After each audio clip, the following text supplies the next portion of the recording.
Kylian Mbappe, who? Real Madrid.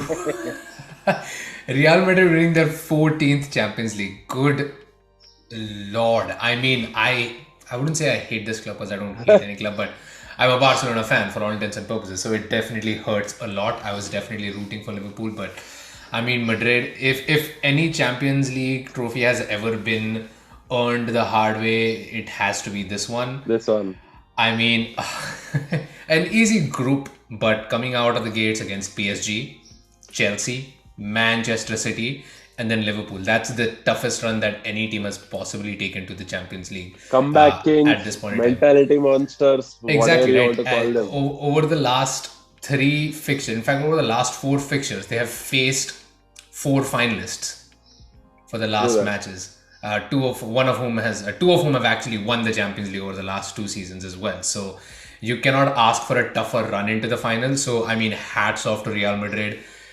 You can't, like, no matter how much you dislike the club, no matter what side of the rift you are on, you have to admit this was a absolutely incredible result.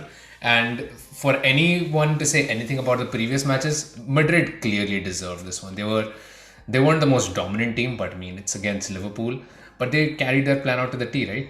I mean, what do you have There's to say on this one? one more thing here. Like, I mean, the previous Champions League victories have been dominated by their superstars, Cristiano Ronaldo, Gareth Bale. This time it was just about one, or I mean, actually two individuals. Thibaut Courtois, blinder of a game, probably his best game ever in his entire lifetime. But two, the entire campaign, Karim Benzema. Yeah. He is the Mercedes Benz. He is the S Class. He is the G Wagon, whatever you want to call it. He's just put all the respect back in his name. Where people are thinking, oh, he won it because they had Bale. He won it because they had Ronaldo. But no, this is Karim Benzema, and he's like Mbappe. Who again? Yeah, I mean, like you said, like a lot of these teams built on systems. Manchester City, Chelsea, Liverpool built on systems, but in a match like this, it's the individual performances that kind of come about. It's because Liverpool was still playing their game, but there was no one single spark. There was no moment of madness from one of those players. This game, I mean, I think the unsung hero for this game for me was Freddie Valverde. I mean, True, he that was boy good. was running across the pitch, dribbling past players. He was responsible for that assist, who some would argue was a shot on goal. But I mean, he had an incredible game, and I feel he didn't get enough credit at the end of the match. Carvajal was on another level, facing up against Luis I mean, Diaz really had him. Carvajal, I have two things for him. One, he was shit talking so much on Twitter. I thought, okay, you are possibly the slowest player on the pitch. I was really thinking Liverpool's game plan would be to exploit Carvajal. Like, get your attackers to bite him, get your attackers to target him. Like, he's slow. You can run rings around him. He's super slow. But I was surprised how Luis Diaz was caught up by Carvajal. He was like trying to get into Carvajal where you could easily avoid him, dribble him left, dribble him right, and just run away because, hey, he's slow. You've got to capitalize on that aspect. There was no single Madrid player who was absolutely fast or matching step by step to any Liverpool player. I don't think anyone matched the pace at which Liverpool were trying to press, but Madrid had one thing up their armor, an absolutely cool head. The passes by Benzema, Modric, Cruz, you can put them in the tightest of spots and they would come up with a pass straight to another Madrid player. Pressure east, three Liverpool players taken out. Now they attack. I was, I mean, the best of the best teams haven't been able to take take offensive against the press, but Madrid just schooled everyone. Madrid schooled every team in the league. Yeah, I mean, at one point, Liverpool were actually running on steam, and all credit to how. Sorry, Liverpool were. Did I say Liverpool? I did, maybe. I don't know. But all credit to Madrid for being so efficient in breaking that press because they did it time and time again. Again, you cannot say that Liverpool didn't have their chances, but like you said, Courtois was just on another level this match. Planet. He was definitely on another planet. Fun fact, last time Thibaut Courtois was in a Champions League final, it was with Atletico Madrid and he lost to Real Madrid. So I guess if you want to win a Champions League, just go to the other side of Madrid, right? Um, and let's talk a little bit about Liverpool because everyone, I mean, I don't know why people. That's what happens, right? Because you go through the competition, and Madrid have done it 3 times already, but yet going into the final, they were the underdogs. Liverpool were the obvious shout. Liverpool were the obvious candidates to win the game. And I don't know how to. I don't know whether it's like you can't even say that Liverpool did something wrong because they were dominant on the ball. They had like a bazillion shots on goal. They created some really good chances. I'd be really fascinated to see what the final like expected goals for this game was because I'm pretty sure at the end of it, on expected goals, Liverpool would have probably pipped Quite higher. Real Madrid. But there is just you just can't blame Liverpool in this situation, can you? Like, what could they have done better? I think Liverpool were suffocated by just trying to attack through their right. Salah and Trent Alexander-Arnold were their only attacking outputs, whereas if you noticed, Robertson couldn't go up the pitch at all. Fede Valverde did a great job blocking Robertson every single time. He didn't give him breathing room. Robertson was actually nullified. You see Robertson and Trent working in tandem when they'll probably play the ball across flanks and attack. But this time it was only Trent who was trying to attack, and Real Madrid actually let Trent attack more or less. He was delivering ball after ball, but they realized that if they forced them into one channel, they might just not think about Carvajal or trying to attack him. And that's true, right? That's the other part of it where on the flip side for Liverpool defending, Klopp's clear strategy was keep Trent Alexander-Arnold away from Vinicius Jr. Every time Vinicius had the ball on, it was either Henderson or Konate with him, really trying to stay away from it. And the one time that the goal that Madrid did finally score was a point where Trent Alexander was the one who should have probably been on Vinicius for that goal. But that ball, to be very honest, that ball shouldn't have made it through at all. It cut through everyone. I thought Konate would probably take a wild swing, or maybe Van Dijk would like slide and deflect the ball. Where the aspect is you don't let the ball go across your goal. That's a definite chance creator. I mean, you are hoping against hope that there is nobody at the far pole trying to just tap it in, or there is nobody to receive that ball. But if that ball goes across your goal, that's so stupid. Like, you've given them so many chances, right at the center, right at the near post, right at the far post.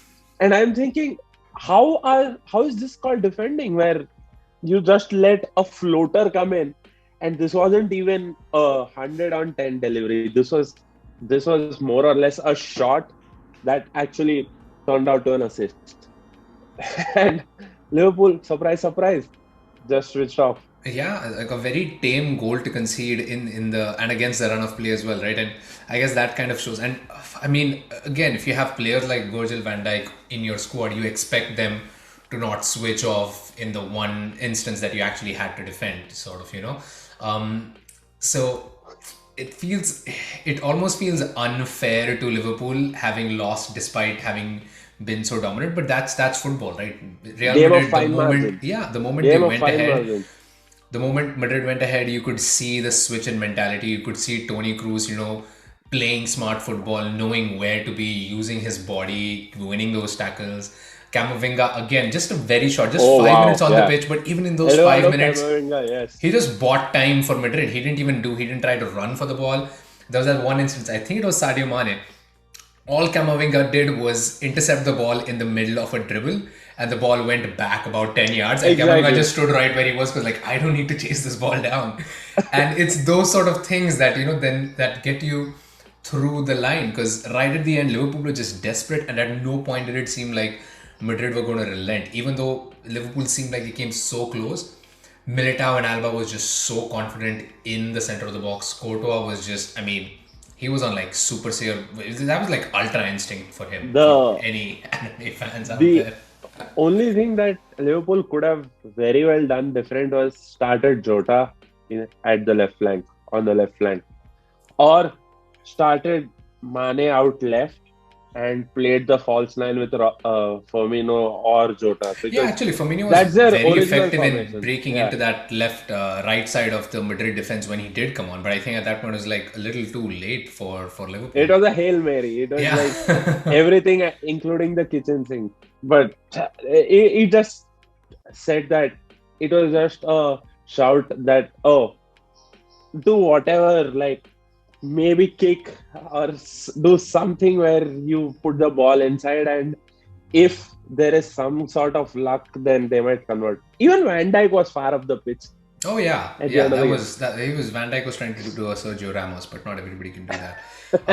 Which brings you to the point where I think over half a dozen of that Madrid team has now won 5 Champions Leagues. So, matching Cristiano Ronaldo's record, which he Five alone or held. four? Four, Five, right? five Champions League. They've won 4 with Ronaldo, and Ronaldo won 1 with the Manchester United. Therefore, Ronaldo was always Right, the right. 5 holder. And now, now we have Modric, Nacho, Toni Cruz. Who else? There's a bunch of people in there. Uh, Isco is now a Marcelo, 5-time Champions League winner. Marcelo. Marcelo, of course, a 5-time Champions League winner. I mean, They never relied on pace or anything. They just relied on being calm, being present at the moment. And maybe Ancelotti has some magic potion with him. He's the manager of all managers right now. 4 Champions League victories, two with Madrid, two with Milan.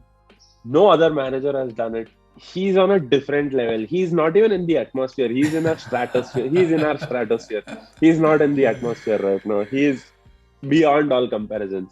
yeah, I mean, I guess Ancelotti recently talking about possibly retiring from management, and I mean, Sadness. what a way to go out if he even does decide to do that, right? 4 Champions League, back with a club that he loves probably more than any other. Is And more than he's won happy it as a to, player too. He's and won it is as a player too. so absolutely incredible, a well deserved victory for Real Madrid.